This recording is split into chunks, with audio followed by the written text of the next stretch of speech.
Hey, Doc, how are you today? I'm great, John. How are you? Good. Just wondering if there's any word on how Joel Embiid came out of the game. He said he was doing okay, but obviously going through treatment and coming back from playing that game.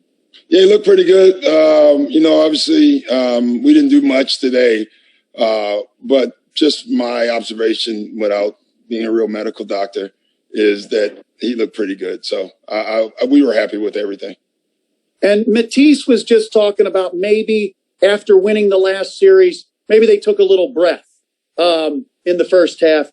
Do you get a sense that second half really gives them an idea of how they can play this series? Well, John, I don't know. Sometimes I always look at those comebacks as fools go. You just got to be solid and more disciplined all game. And then you'll find out, where we're at in this series. So we clearly have to play better. We have to play better defense for sure. We have to not turn the ball over 19 times. A lot of the pain was self-inflicted for sure. And if that's, for whatever reason it happened. I don't just lean on, we wasn't ready, because give them credit. They came and they punched us in the mouth, I thought. And so, we just got punched back. Thanks. Next, let's go to Lauren Rosen. Hey, Doc, after you talked to us last night, Ben spoke to us and he said he wants to do a better job guarding Trey Young. He wants to be more physical and just make it harder for him out there, and that's something that he's looking forward to. What do you like about sort of that? I don't want to say what do you like, but what do you think about that confidence that Ben has and the fact that he's sort of like hungry for this matchup to continue? Yeah, Ben wasn't on him a lot, Lauren. We like Ben on Trey. We don't like him on him all game. Trey does a great job of drawing fouls. And so we got to be careful with that. Some he gets fouled, some Trey sells him pretty well. Listen, if Ben's allowed to guard him, then yeah, I'm all for it. And then Ben has to do a good job on him as well. Fair enough. When you think about someone like Ben or maybe even Matisse as well, who do defend pretty aggressively, it's like an action thing for them with defense. How much do you worry about that aggression mixed with someone who can get those calls pretty easily? Yeah, but aggression shouldn't be a foul. It's funny. One of the things I've done is I've cataloged those plays all year. So it's not just Trey. In general, how many times Ben has been called for fouls for playing just physical, good defense. Arms are in, he's physical, he's doing nothing. The offense is bumping just as much as the defense. I have a list of games where then the whistle blows. It's almost, wait a minute, that's defense, and so it is what it is, and you always have to adjust to it. That's one thing I tell our guys. But you should never be penalized for playing straight, solid, legal, physical defense. Thanks, Doc. Mark Narducci. Doc, is the potential foul trouble the main reason why maybe you didn't start Ben on Trey Young, and will that be the same going further? Yeah, that was one of our reasons. Another reason we like Ben as a roamer a lot, too, Mark, because we were going to do some switching and things. And so Ben would have been the guy taking the low man roller. So there was other reasons, but that was one of the reasons. Do you think that it seemed like you guys wore down Young, especially when you look at his numbers in the second half? Did you feel that way? No, I don't. I thought our coverages were better in the second half. I thought we defended him better. I don't know if he wore down or not, Mark. I mean, I don't ever take that for granted. Like, I don't know what was in his mind or how he felt. I always look at our defense. I thought our defense was better in the second half, and so we have to do a better job throughout the game. Thank you. Yeah. Dan Gelston. Have to unmute yourself, Dan. Only been on here. As long as there isn't a setback, do you still consider Joel day to day, or once he's in, he's in? No, I think we always have to worry. And I don't think we're out of the woods. I'll put it that way, Dan. I think after each game, he's going to be evaluated for a while. Now, I don't know how long that lasts. That may be 3 or 4 or 5 games. But we're still not out of the woods, I guess would be the best way to describe it. And toward the end of this season, when Zion Williamson was hurt in New Orleans, just happened to be here in Philadelphia when they announced he was out. And David Griffin at the time said, they keep a log too, and they show plays of the league. They had a running list of plays and video they sent to the league to complain about how he was being played. Do you do something similar like that with Ben or anyone else? No, I just said I don't do anything that aggressively. I think the league does a pretty good job of seeing it for the most part anyway. But I do with Ben, I've complained a lot, just in general. I don't think you should ever be penalized for being a great defender. Being able to be at 6'10" and get over picks.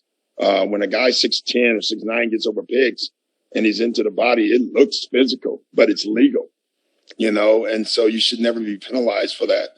And guys, guards are so clever. They throw their arm back and then it's a foul. And, but we've sent some in.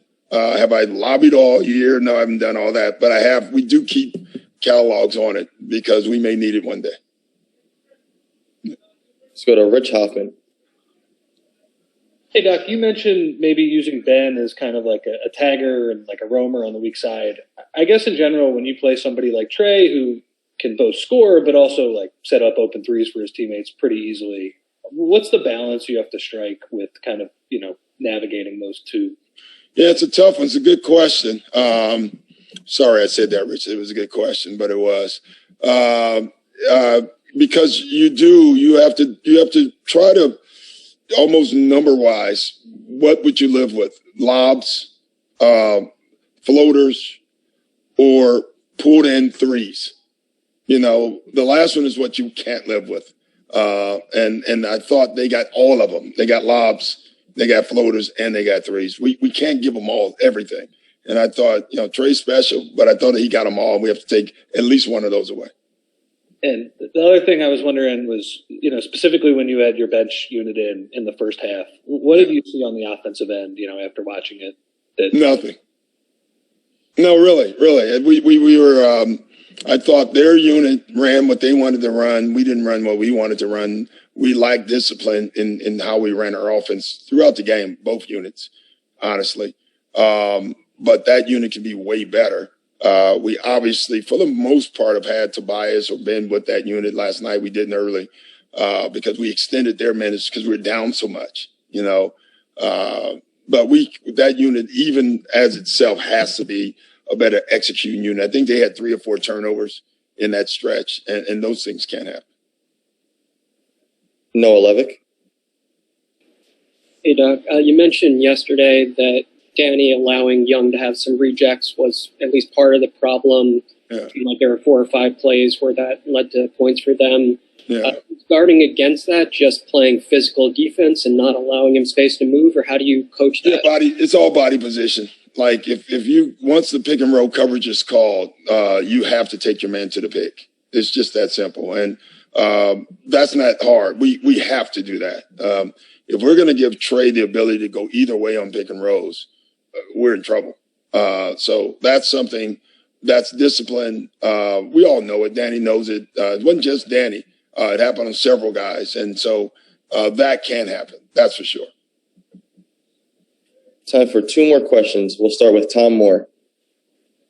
Yeah, Doc, with when Joel's defensively in the pick and roll and with Trey, it seemed like, he kind of had a balance where he had to worry about Capella rolling for the dunk and then coming up. Is there a tell for him in terms of what he needs to do or what he should do in different instances? Yeah, it is. And I thought Joel overall did that pretty well. He squeezed one by him early in the game. That was more, again, lack of discipline on how we were guarding Trey that made Joel come up too high. But overall, I think Joel was in a pretty good spot. Thank you. Final question, we'll go to Jackson Frank.